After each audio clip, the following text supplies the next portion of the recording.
Now, if you're thinking about building your own building or maybe building onto your house, today we're going to show you several different electrical things that we've thought of, and maybe we'll ask your advice too on things that we may have forgotten. We only have a few days left before we apply spray foam, and some of our options will no longer be available. Let's get started.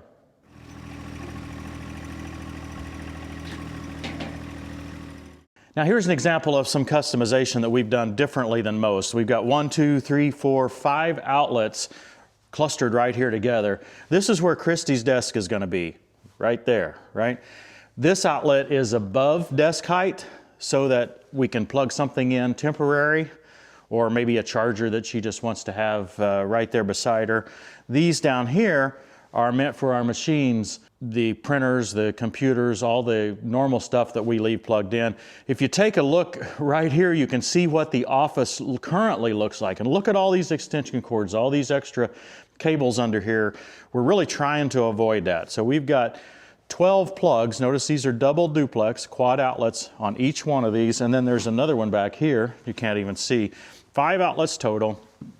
We have one Cat 6 cable coming in for internet access. You could say, why don't you use Wi-Fi? Well, for our video needs, we need higher bandwidth, higher throughput between our disk array, which is going to be upstairs, and our computer, so to make the editing faster.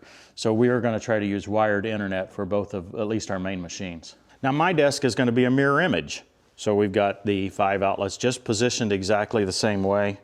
It's possible that I should have shifted them down one. I'm not sure about that yet, but this is what we've chosen. Again, Cat 6 cable here for internet.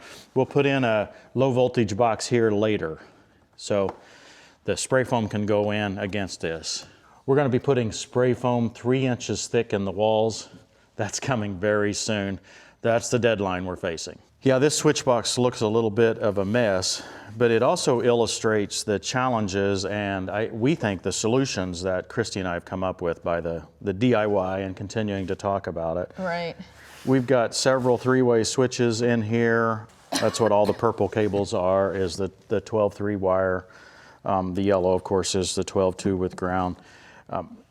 One switch is even a 4-way switch, and I don't think we would have come up with all of this, all the different ways that we think we're going to want to use these lights if we would have had a professional just come in and wire it. They would have had to have answers quickly as to how they wanted it, where we wanted our switches, and some of this has just required a lot of thought. We had discussions multiple days, sometimes for a long time each time, just trying to figure out what worked best for us. Yeah, so we've got one light that's a 4-way switch, which I find it interesting that they're 3-way switch if you got 2 switches. It's a 4-way switch if you got 3 switches. That's confusing. It's a 4-way switch if you got 4 switches or 5 or 6 or whatever. But anyway, yeah, it's crazy, huh? But anyway, the 4-way switch is to allow one switch at the shop entrance, one switch at the house entrance, and one switch at the front entrance. That way we have one light that we can control. If we're leaving in any of the 3 different areas, we can at least get that turned off. Yeah, we can turn on the appropriate lights. Now we've got, this is outside light, yet to be determined. In other words, we haven't picked the style. We haven't picked the style, but we've got it put in. Yeah. Okay, and then this right here is our doorbell. Hey, I actually wired that one. Yeah, you did. So that's Cat 6 wire there. It's power over Ethernet. This is something I want to talk a little bit more about in a few minutes. But we've got some, this is another set. We're going to put can lights. We just don't know how many can lights in the ceiling on 2 different switches. And we're also looking at putting some indirect lighting right around, say, some crown molding around the top. I think indirect lighting will work a lot better. We think more lighting options is better than just one. So, and we might end up having task lighting on our desk, but we want the different options to be available. Yeah, we have found that a lack of lighting in our existing house, not a lack of lighting, there's enough light, but a lack of lighting options. Yes. A lot of times it's either all or nothing, the switches are not located where we want, and so we're trying to think that through as we go. If you have any ideas, let us know in the comments. inspector was here just a while ago, and he only had one complaint, one thing that has to be fixed before we spray foam, and that is that we have to put fire caulk in all of the holes that go upward or downward into the floor. So this is a fire-rated caulk to keep fire from seeping through around any holes that we've got anywhere in the house.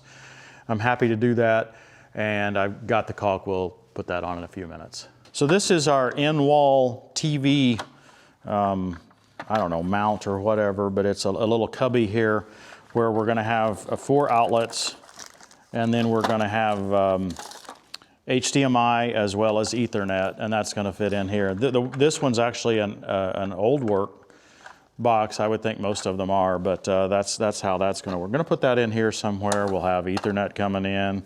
So we expect to mount a TV of some sort on the wall here. This is in the conference room area. Now we intend to have a conference room table or maybe a couple of training style tables put together in the middle of this conference room floor. And I'm going to put this right in the middle of the floor somewhere, and it's 2 outlets here, and then there's Ethernet jacks there and an HDMI plug there, which is perfect for us. And they close down, and so that'll be even with the floor. So we'll put that under the floor. We don't have to do that today before the spray foam, but I do think I want to get the rough end wire down there so that I can fire caulk around it and have all of that done. This will really help us. I don't like seeing cables run out across the floor. You have to have a roller chair and you end up running over those cables and everything. So if we can keep that from happening by something like this, it'll be great. Now before we leave the conference room, our current thinking is that we will have a Murphy bed against this whole wall. We've looked at a couple different options. We haven't talked with any vendors yet to see which brand we're going to buy. But that's what we're expecting, maybe a Murphy bed with additional shelves on each end. We would want a king size one. We've built the conference room wide enough, as you see the camera backing up, wide enough to allow the Murphy bed to be here and still give us plenty of room for what we think is an appropriate size conference room table. We don't plan for this to be an ongoing living space, but if someone wants to come visit us, and perhaps it's someone we don't know really well, they may not want to be in our house with us, they could have this space here for a day or two and still be able to avoid a hotel bill. And yeah, so this is just something we would like to be able to have for a visitor occasionally, can fold down that Murphy bed and yet get it up out of the way. We've seen some Murphy beds that look really, really nice and have high quality mattresses. In fact, you can put any mattress on them. So we think there's an option there that's not going to be a compromise like an old sofa bed that, yeah, we've all tried to sleep on, right? Right. Even good for family. Got a lot of questions on the, just array of outlets here. Yeah, a bunch of outlets. Have wired them as 2 separate circuits, one here, one here. This is meant to be a charging station for all of our batteries. I don't exactly know how we're going to do the shelving. We might just do the shelving, up to it so that the cables can run down here, or we might put the shelves all the way over to here. We'll have to figure that out as we go, but at least we will have some outlets in the wall. We can probably put USB A and C connectors in these outlets so we can avoid some additional power adapters that way as well. Maybe even get a little bit faster charging on some things too. So this is just part of planning. Maybe we're overkill, but we're hoping that it makes our lives easier. Now, one area that we have not been doing DIY is our plumbing. We've actually got a neighbor who is a plumber, and we've just turned him loose with all the plumbing. He's been very good to ask us exactly how we want things here, but most of his work has been in the bathroom area here. We are going to have a urinal. That's what's going on here. And then we're going to have the toilet there. The vanity's going to be over here, and then we'll have a shower back here. He's taken care of all of that for us. I just didn't have time to tackle it, and I don't know, I'm not really that good at plumbing. A little bit of a surprise to me here. I guess I just hadn't done the math, and then I hadn't understood part of the code. I'm going to have 4 20 amp circuits for high bay lights in this building. Each light is 250 watts. We got 26 of them in the main part of the building. So I've got to have 4 circuits for those lights. I can only allow 16 amps of ongoing consumption on a circuit like this. I didn't understand that either. I thought I could go, up to the full 20 amps, but 80% if it's a continuous usage like a light.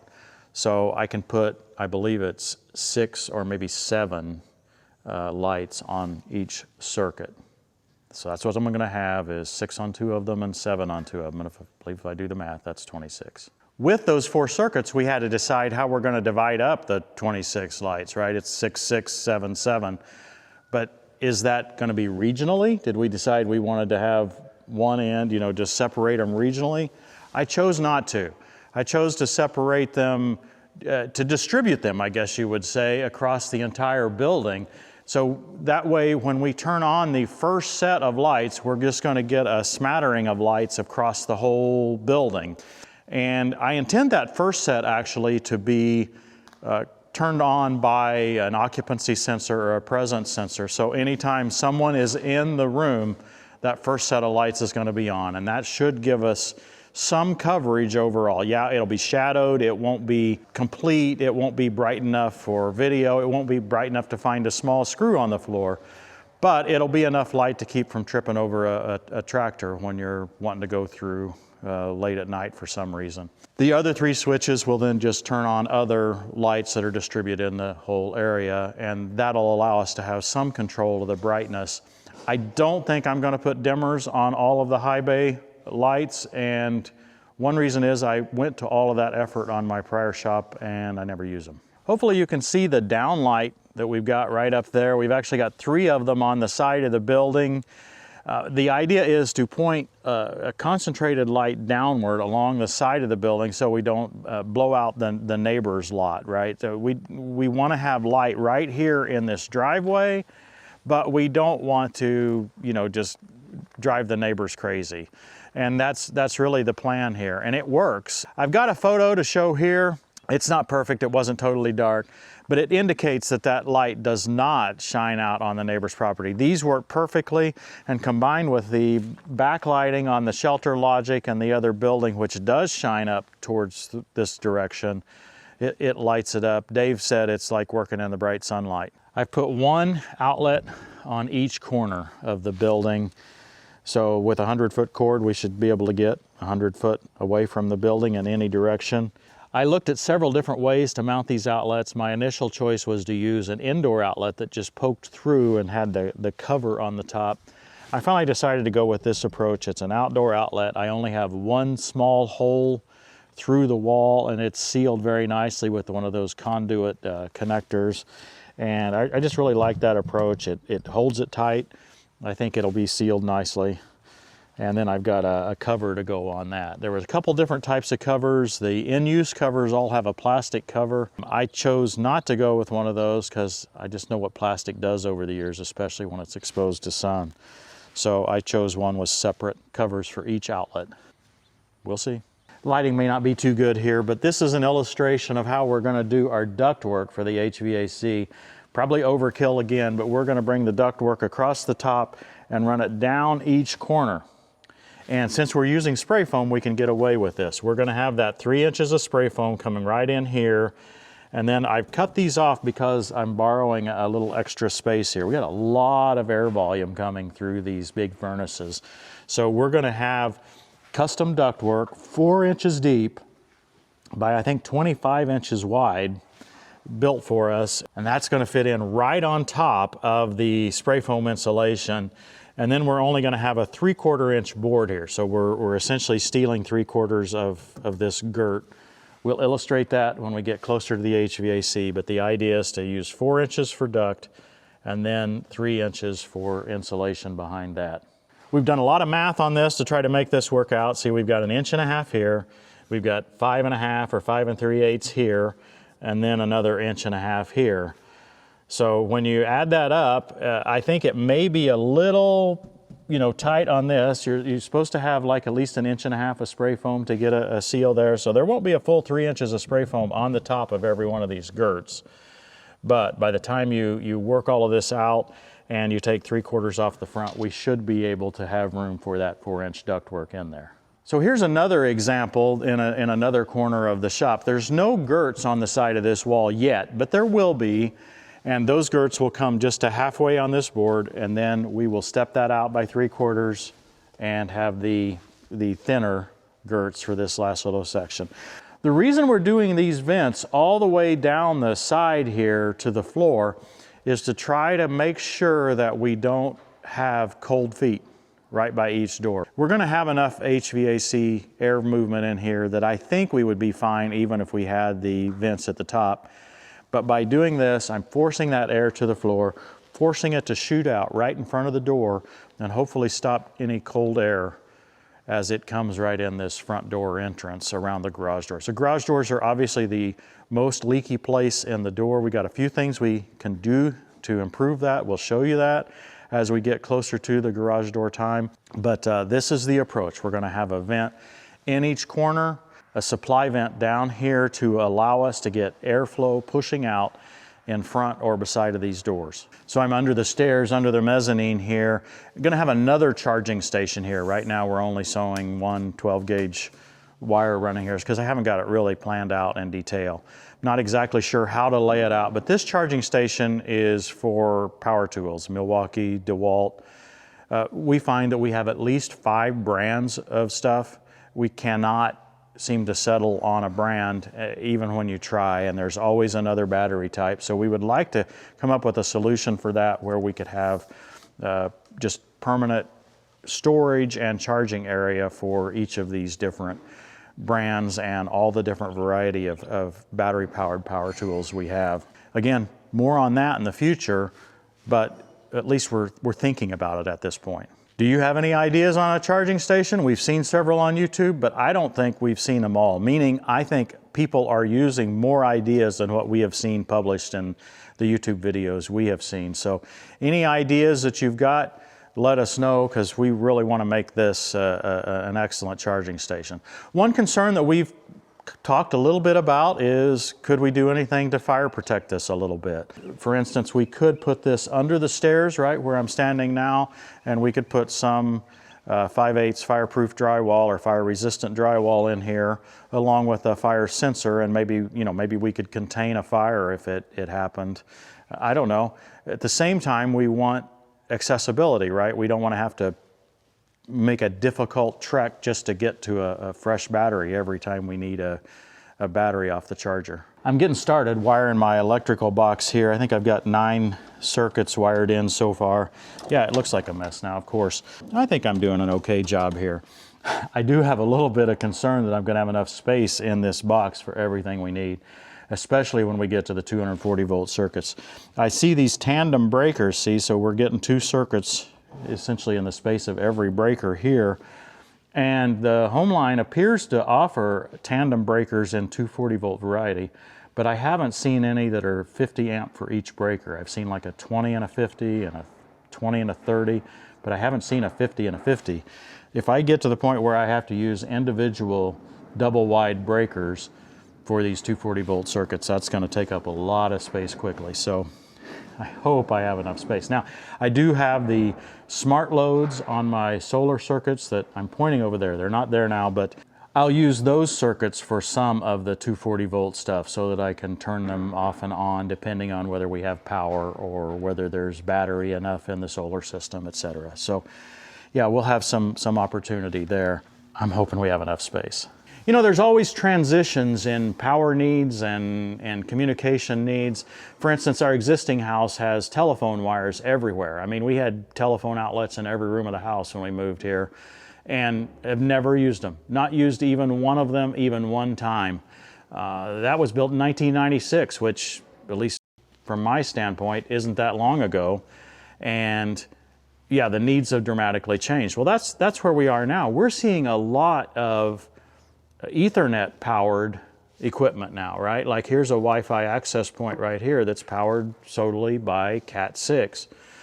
I'm trying to be prepared for that, and I'm trying to run a lot more Ethernet cables than what I would have ran a few years ago.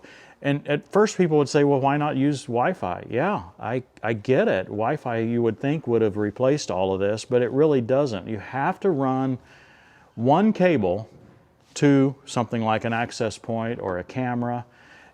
Either it's a power cable or it's an Ethernet cable Or the third not desirable choice to me is a battery. And with this much stuff, you know, Christy would be replacing batteries, you know, daily, right? This just wouldn't be a fruitful scenario. So I really am trying to avoid batteries where we can. We've got power over Ethernet, at least 24 ports of it, and then I've got some smaller switches here that are allowing me to get a few more ports of power over Ethernet in other places. I'm just wondering if I have enough. These are the things we've been thinking about, right? And by doing it ourselves and being a little more deliberate in how long we've taken for this, we've been able to think through some items maybe a little better than we would have had a professional came through and just wired this all and did it all in one shot. I'm hoping that this provides you a few ideas if you're looking to build a house or a shop. But at the same time, I'm hoping for additional ideas that we may be forgetting. So that's why we keep asking for comments on this one. What thoughts do you have? What are we missing? I think things are changing. I think there's more need for Ethernet power. I think there's maybe a little less need for outlets in a shop like this because we have a lot more battery equipment. I'm not running as many circuits throughout the whole shop as I would have 10 years ago because at those times I would have needed an outlet within 6 or 8 feet to avoid an extension cord for just running a grinder or something like that. So now that we have a lot more battery tools, I don't think I'm putting as many outlets as what I would. Yeah, some of you will disagree, and I get it. I mean, this is radical differences, radical changes in thinking. Let me hear your thoughts. Even though we're getting spray foam soon, we'll have opportunity to wire out here because the walls are so thick. 3 inches thick of spray foam, we still have half of the wall cavity left. We'll be able to do a lot of wiring here in the shop. The office portion, not so much. So we have to get that perfected very soon. Hope you guys have enjoyed this, and if you have any questions, let us know. Thanks for watching. We'll see you next time on Tractor Time with Tim. The time has come. The kingdom of God has come near. Repent and believe the good news. Johnny X finally got the bell crank housing fixed, but what is wrong with this picture?